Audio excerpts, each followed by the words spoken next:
I am Kathy, a 55-year-old woman. A few years ago, my husband passed away due to a sudden illness, and now I live alone. I have 2 children, but both are married and do not live with me.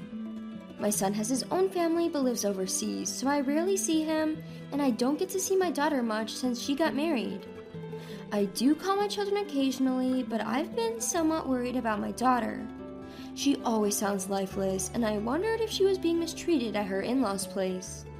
Since getting married, my daughter has been living with her husband's parents, that is, at her in-laws' house. I've never been mistreated by my in-laws myself, but I have friends who have, so I am concerned. Hello, Sarah, are you okay? I sent a package to you recently. Did you receive it? Thank you. Sorry for contacting you late. I've been quite busy. Well, as long as you got it. But Sarah, you sound like you're not doing well. Are you okay over there? Yes, I'm fine. Sorry for making you worry, Mom. Sarah's voice was somewhat faint, almost ghost-like. Come to think of it, I haven't seen her in a while, so I can't confirm her well-being. I became anxious, wondering if she's eating properly or if she's getting enough sleep. As a parent, no matter how old you are, you worry about your children. Even if they are married and have their own family, I think that doesn't change. My late mother worried about me until the very end, so I thought it was normal for me to be concerned. I worry about Sarah to the extent that it's not overprotective or intrusive, but I worry she'll be annoyed. Well, Sarah isn't the type to say such things, so I reached out to her only once in a while.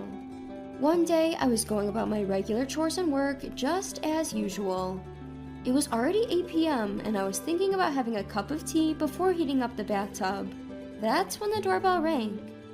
I wondered who it could be at this hour, and when I opened the door, it was Sarah. She looked more worn out than the last time I saw her. Her hair was a mess, and her cheeks were gone, and her wrist visible from her sweater had become very thin, like withered branches. I panicked, wondering why Sarah had ended up like this. Sarah, what happened? Why are you here at this time? And what's with your look? Actually, I haven't been able to buy a single new piece of clothing. What? Really? All the money I saved up from the time I was single, and even my full earning from my current part-time job, gets taken away. So I can't buy clothes for myself, and even when I ask my husband, he won't buy them for me. I see. That's why she's wearing such a tattered sweater and coat. They're covered in lint with holes everywhere. Normally, a husband would feel bad seeing his wife dressed like this, but apparently her husband doesn't care. And what does she mean by all of her part-time pay is confiscated? After Sarah got married, she quit her full-time job and started teaching part-time at a tutoring school near her in-laws' place. Seizing her paycheck, that's crossing the line. Also, they told me to keep the budget for groceries under $35. What? That's ridiculous. If I were to go over $35, they threatened to hurt me. I overspent by $5 today and got yelled at by my husband and mother-in-law. That's terrible. Mom, I have a favor to ask. I want to stay somewhere else tonight. Can you lend me $50 for a motel? I'm sure my husband will calm down by tomorrow, and I just want to stay somewhere else tonight. Honey, you don't need to stay at a motel. What a waste of money. And your face is burning red. You probably got a fever. Yeah, I caught a cold. Why don't you stay here for a while? I can take care of you. Really? Thank you. Sarah's face brightened up. I prepared some warm milk for Sarah and let her use my spare room. I had some pajamas that fit her, so I handed them to her and told her to change. She seemed really worn out from cold and fell asleep almost immediately after taking some medicine. Well, it's a relief that it's nothing too serious, but why did it have to come down to this? Kathy said she would get in trouble if she didn't keep their monthly grocery expense under $35, but that's impossible. They're not farmers. They can't grow and get their own vegetables and fruits to keep their budget that low. It made me wonder if they had some sense of basic living expenses. With inflation, prices of goods have been rising, and there's no way $35 is enough for Sarah, her husband, and her in-laws. I trembled with rage thinking about their unreasonable demands and the fact that they're confiscating all of Sarah's part-time pay. The next morning, Sarah got up looking sluggish, but her fever seemed to have gone down a bit. I made her see a doctor just in case, but it turned out to be a common cold. I was relieved it wasn't anything serious. Well, at least it's just a cold, not some troublesome disease. Yeah, there's been a flu going around recently too. But why did they start confiscating your part-time pay? Actually, my mother-in-law keeps insisting that she needs money. Huh? At first, she said she didn't have enough funds for retirement, giving several reasons, but something feels off. Packages of huge boxes are constantly being delivered to our house, and she doesn't show me what's inside. What? I'm starting to suspect that she's buying something suspicious. She told me it's for her retirement, but I think she's lying. That's concerning. I too started to think that Sarah's mother-in-law, Sabrina, must be buying something sketchy. Sarah hasn't seen what's inside these frequently delivered packages, but she says they're definitely suspicious. They arrive in abundance from overseas, so I guess her part-time earnings are being spent on that. Taking Kathy's part-time wages to buy whatever she wants is truly wicked. What in the world is her in-laws buying in such quantities anyway? I started to feel scared. Then one day, I decided to go out for some tea with my friend. Sarah recovered from her cold, so she said she was just going to relax at home and read a book. After having tea with my friend, I decided to report my daughter's situation to the police. Then, about 2 hours later, Sarah's in-laws showed up. Sarah's husband was away on a business trip abroad, but the expressions on his parents' face were demonic. Sarah's mother-in-law, Sabrina, turned beet red, while her father-in-law, Robert, glared. "You're the one who reported us to the police, aren't you?" "Yes, that's correct." "I'm sure Sarah must have secretly looked into the packages and told you about it, right, honey?" "That's right. It must be because of this chick that the cops are onto us." "No, my daughter said she didn't look inside." "I can't believe that. I'm sure she's trying to set us up. What a wicked daughter-in-law, being nasty and disrespecting her in-laws." "That's right. A daughter-in-law should value her in-laws, and yet this woman just ran out of the house and even ignored our calls. There's no point hiding here." "But I had no idea what my husband would do to me if I didn't run away." "What? You're blaming our son now? It's your fault for overspending on groceries. Stop with the excuses." "That's right. Shut up now. Just how many times do we have to tell you that we only have light meals to keep it healthy, so $35 for groceries should be enough." Light meals? Yes, exactly. Light meals are the best for us humans. Eating luxurious meals can lead to gout or lifestyle diseases, which is why our model is to have light and simple meals only. So $35 is indeed enough for groceries. Well, because of all that nonsense, my daughter has become as thin as a rail. Robert always spoke as if eating light meals was a shortcut to good health, but when Sarah first came home, she was clearly malnourished. Her shiny hair was now dry, so was her face, and her skin was peeling off. What's worse, she was so skinny that she looked like a skeleton. She might have gained a little weight now, but no one can possibly gain 20 pounds in a month, no matter how hard they try. Sure, there might be some who can, but Sarah isn't a big eater, so she probably only gains about 5 pounds max. And yet, she's wasting $35 like that. She's such an incompetent daughter-in-law. Have you ever taught her how to manage household expenses? This tells a lot about the way you raised her. Oh, look who's talking. What did you say? Well, all that talk about light meals is just a lie, isn't it? You two have been secretly feasting on good food, haven't you? Well... A friend of mine mentioned that she saw you guys shopping for expensive ingredients at the upscale supermarket Whole Foods. That's... And apparently you were also buying quality liqueur. Were you hiding it to drink somewhere else? Well, that's... They were clearly taken aback, looking rather flustered. Sweat was trickling down their faces, and they were huffing and puffing as they wiped it off. So, what's your point? Reporting us to the police just because we secretly enjoy good food without our daughter-in-law? Have you lost your mind, Kathy? Haha. Exactly. It's not a big deal, right? We also want to spoil ourselves once in a while. We've been eating simple and light meals for so long. Oh, is that so? But I suppose all this luxury is thanks to the money you've made through your sketchy business. What? Huh? Don't you guys sell Japanese pharmaceutical products on eBay? About that... It seems that it's against the site's policy for individuals to sell pharmaceutical products. I don't really use online flea markets much, so I wasn't aware, but but isn't that against the pharmaceutical affairs law? Well, So I decided to report it. It seems you were selling stuff like Dream Diet pills. But how do you know? Oh, that friend of mine was almost sold to get your products. She's a bit chubby, and when she was walking down the street, she ran into you and got asked to try the Dream Diet pills and to buy them from your online store. Oh, that time. My friend is indeed a bit chubby, but she was offended that someone even more overweight would say something like that to her, haha. Well, Sabrina, you are indeed quite huge, so... What? What do you mean? Where am I huge? My body's glamorous. Huh, glamorous. Also, Robert, you've got a bit of a belly too.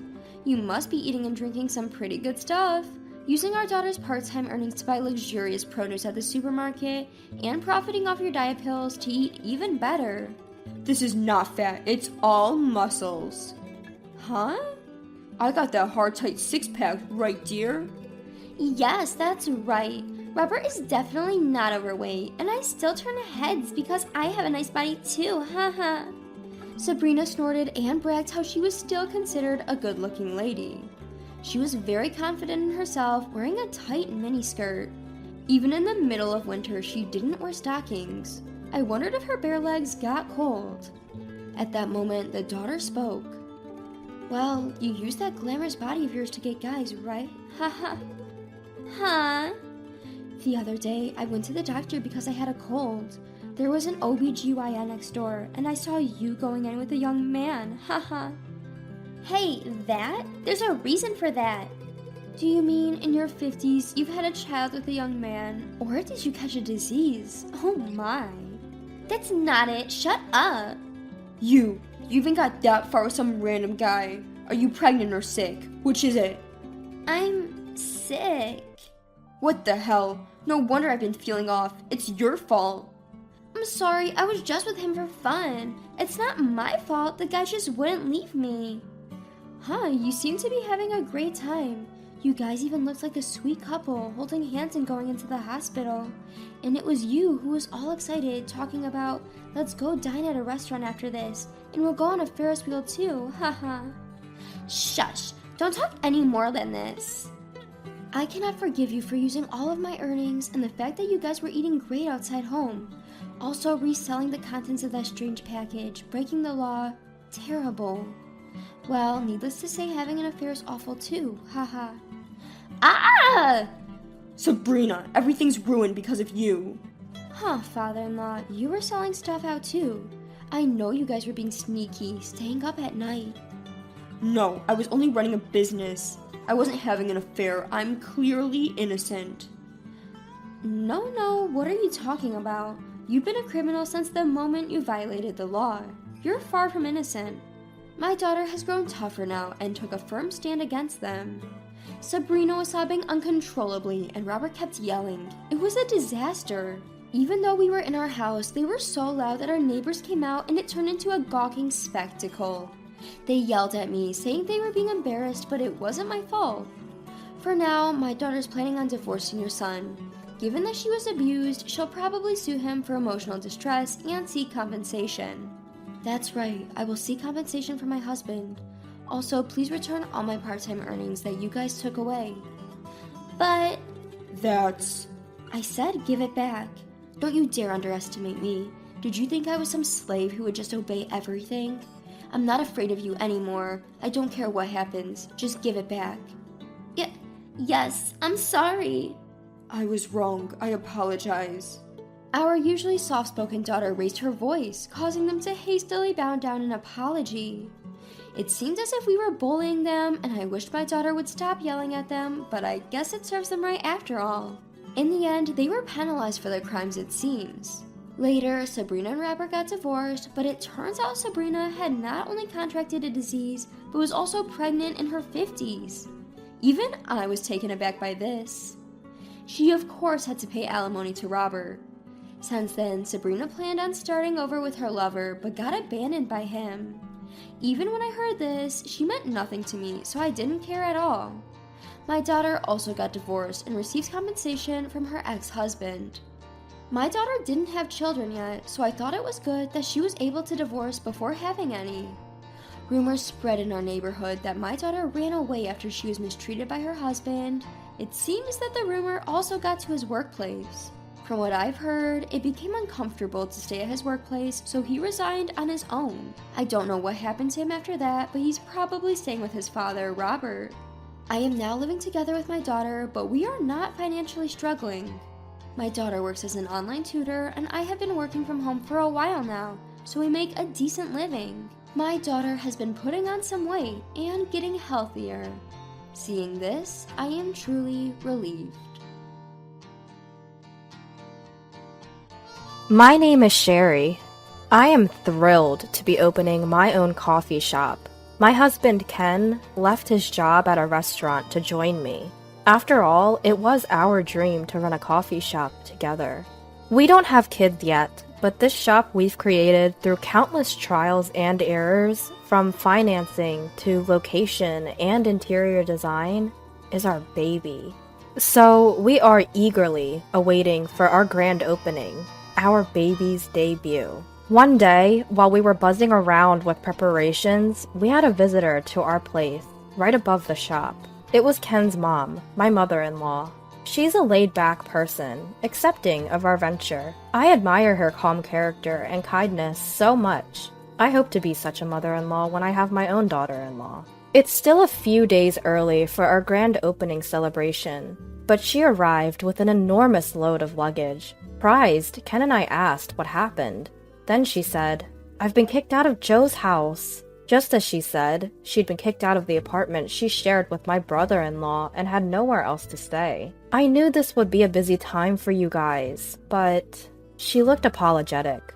Her nonchalant attitude only made it harder for me. But Ken and I, we were both furious, not at her, but at my brother-in-law. Ken immediately called him. "Joe, Mom showed up alone at our place, saying she's been kicked out. What's going on?" Joe, remorseful yet firm, told us, "We just can't live together. My wife and I are also swamped, starting a new business, and we don't have time to take care of Mom, who's becoming forgetful. Could you guys take care of her for a while? Once we're settled, we'll come to get her."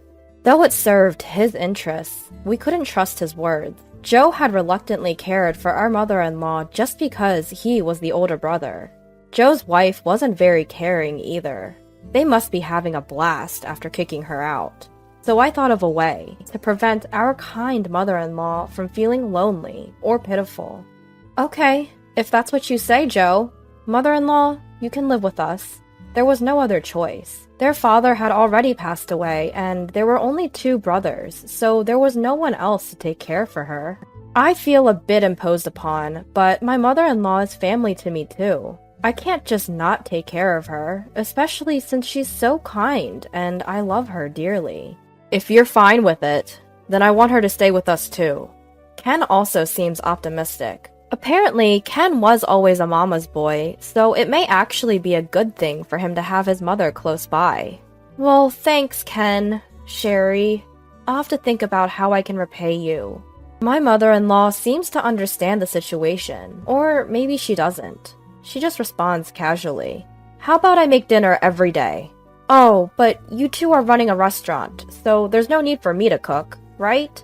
I think helping your family is a given. But if she wants to repay us, Ken and I thought about having her help at the store sometimes. "Mother-in-law, if you'd like, could you help out at the shop sometimes? Chatting with customers, making desserts, spending time like that might be enjoyable." "Well, if it helps you two, I'd like to do anything." Mother-in-law happily agreed. If she considers it as one of the household chores, she'll probably get used to cooking quickly. Anticipating that, Ken and I talked about having her help with mainly cooking. With the conversation going in that direction, we decided to show her with the store downstairs. After we went down the stairs and showed her around the ground floor cafe and introduced the opening menu, my usually slow-paced mother-in-law suddenly became clear and assertive. "Ken, Sherry, this shop won't be popular as it is. It's still not too late to prepare, so start now."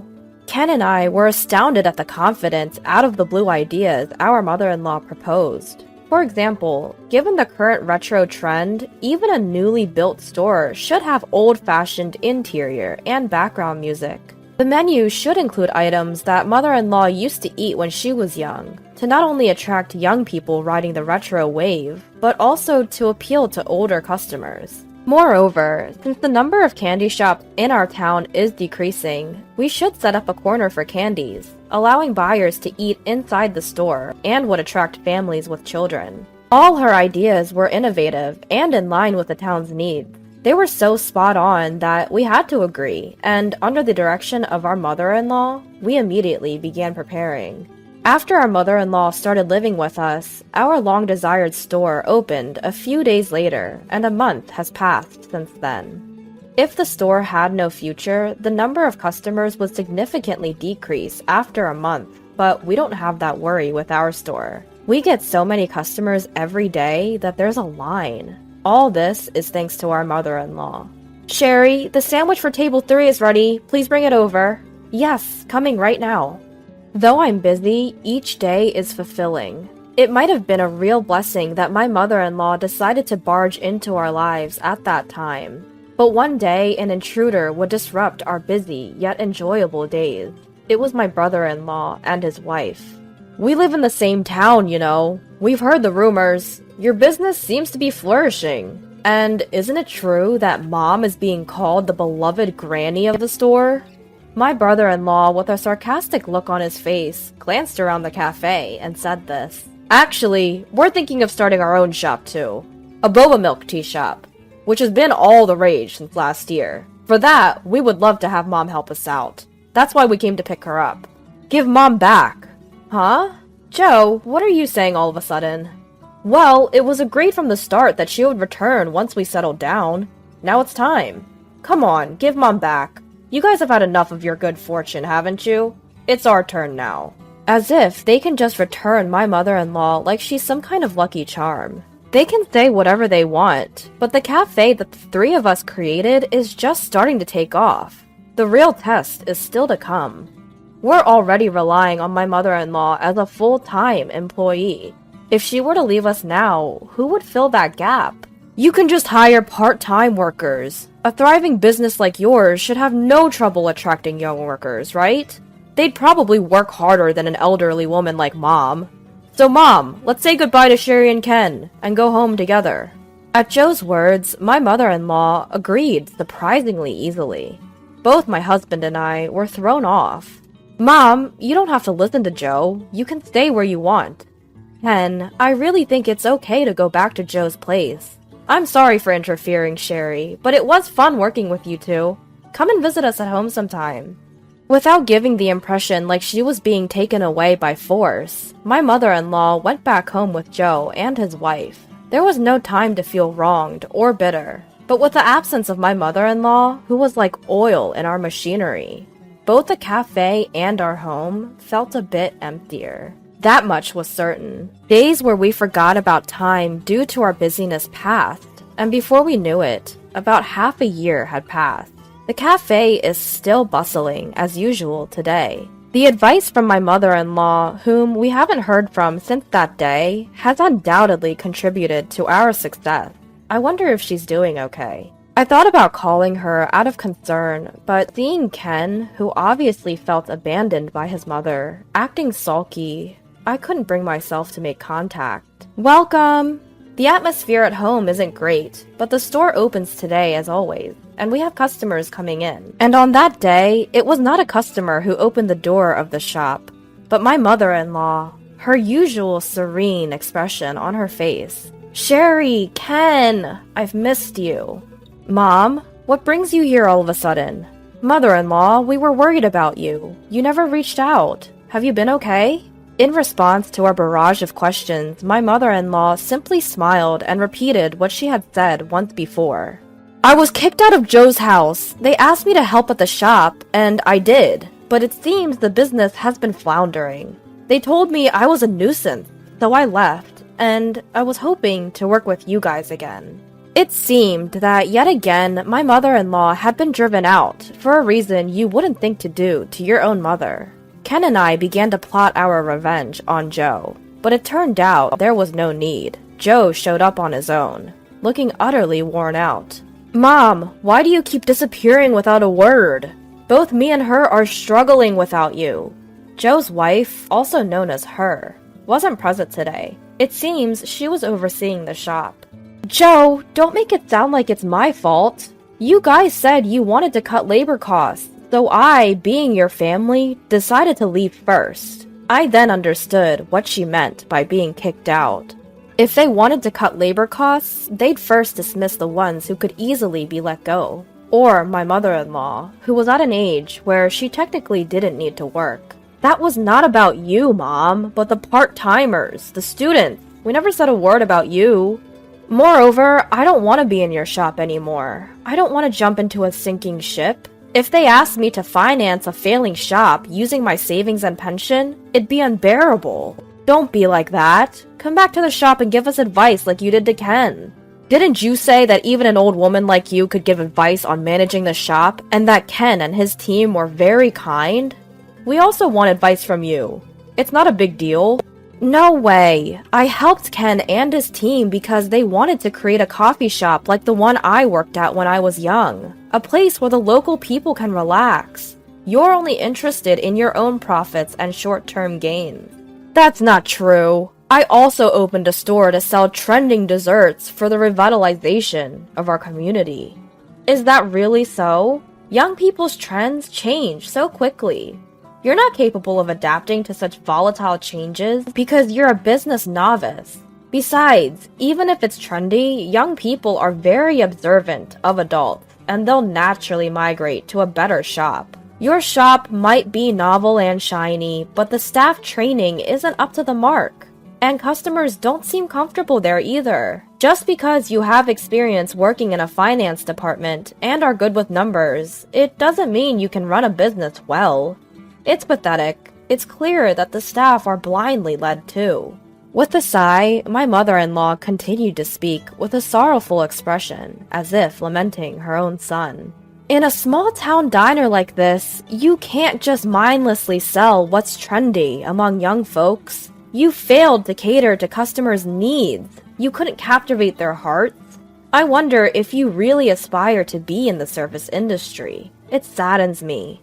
Especially since I used to be a waitress at a coffee shop. I just couldn't, and don't want to, work at your place. You should have said so from the very beginning. You were quick to intervene with Ken, but with me, you just went along with things. I couldn't intervene, Joe. Your shop is targeting young people from the start, and there's nothing I, an old lady, can make suggestions on. I don't fully understand young people's trends because of my age. I'm just an old woman who used to be a waitress. I can't live up to high expectations. Now please, stop making a scene in Ken's shop. You should go back to your place and deal with your finances.